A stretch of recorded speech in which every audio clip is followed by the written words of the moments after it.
Assalamualaikum warahmatullahi wabarakatuh. Perkenalkan nama saya Ari Irawan, saya perwakilan dari kelompok ini, dan rekan saya bernama Atabik Rustamadi dan Nur Rahman Saidin Hamzah. Sini kami akan mempresentasikan work breakdown struktur atau proposal pembuatan sistem e-learning pada sekolah di Desa Kupu menggunakan Moodle. Oke. Selanjutnya akan kami serahkan kepada rekan Hadi untuk mempresentasikannya. Ya, terima kasih. Di sini saya akan menjelaskan work breakdown struktur dari proyek saya, yaitu pembuatan sistem e-learning pada sekolah di Desa Kupu menggunakan Moodle.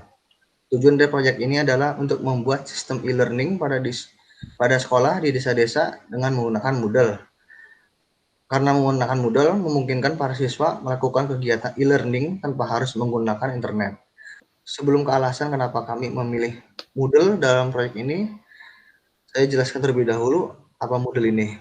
Moodle adalah sebuah platform CMS untuk media pembelajaran elektronik atau e-learning yang berbasis website. Platform CMS ini berjenis Learning Management System, dirancang oleh Martin Douglas, di mana diperuntukkan untuk bidang pendidikan, khususnya pendidik, administrator, dan murid dalam satu sistem yang aman dan terintegrasi untuk pembelajaran. Platform ini berfungsi sebagai media untuk e-learning seperti membuat modul mata pelajaran, jurnal, kuis, hingga membuat ujian dan sebagainya. Lalu, apa alasan kami memilih Moodle? Lanjut, Tri. Alasan yang paling utama adalah karena Moodle ini bersifat open source alias gratis.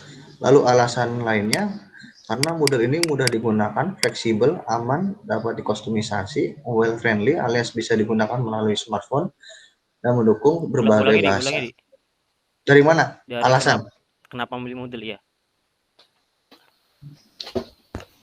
Alasan kan? Ya, dari alasan. Iya. Lalu apa alasan kami memilih Moodle? Alasan yang paling utama adalah karena Moodle ini bersifat open source alias gratis. Lalu alasan lainnya karena Moodle ini mudah digunakan, fleksibel, aman, dapat dikustomisasi, mobile friendly, alias bisa digunakan melalui smartphone, dan mendukung berbagai bahasa. Dan selanjutnya untuk kebutuhan sistem dilanjutkan oleh Saudara Hamzah. Saya persilakan. Oke, baik. Terima kasih Saudara Adi dan Saudara Ari Irawan. Nah, sekarang saya akan menjelaskan kebutuhan sistem ya, kebutuhan infrastrukturnya.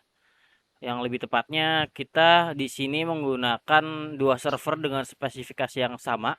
Jadi yang pertama itu prosesor Intel Xeon, kemudian kita kita di Intel Xeon ini kita melakukan pemilihan core ya.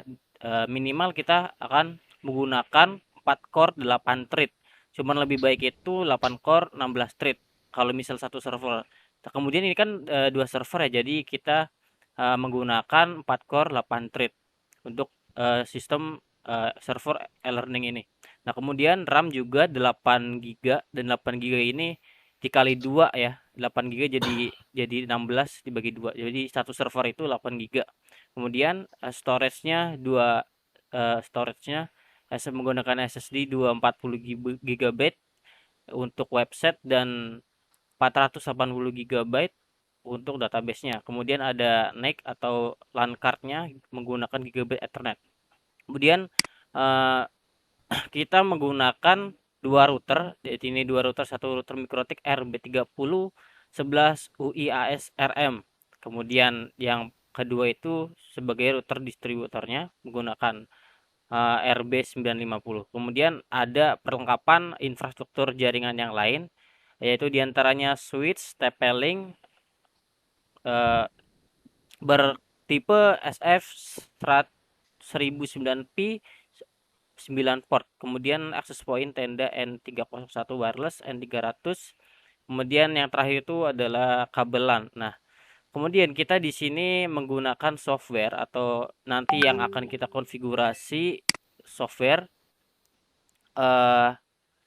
menggunakan Apache plus Nginx, kemudian MariaDB, dan kemudian si panel.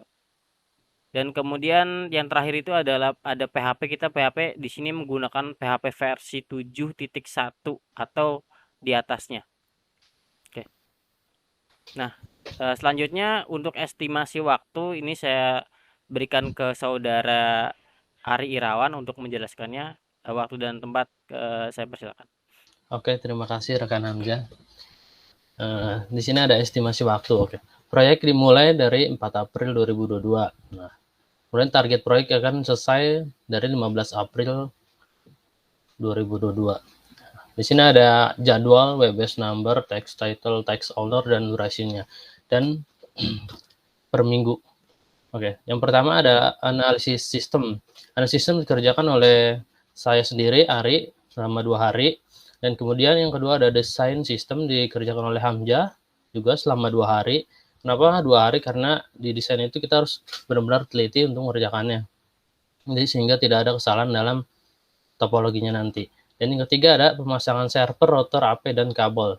Router, AP, dan kabel dipasang oleh Adi dan Hamzah selama 2 hari juga. Kenapa 2 hari? Karena pemasangan router juga takut terhambat kendala lainnya atau ada maintenance lainnya. Oke, yang keempat ada konfigurasi server dan jaringan. Konfigurasi server dan jaringan dikerjakan oleh Hamzah dan Ari selama 2 hari.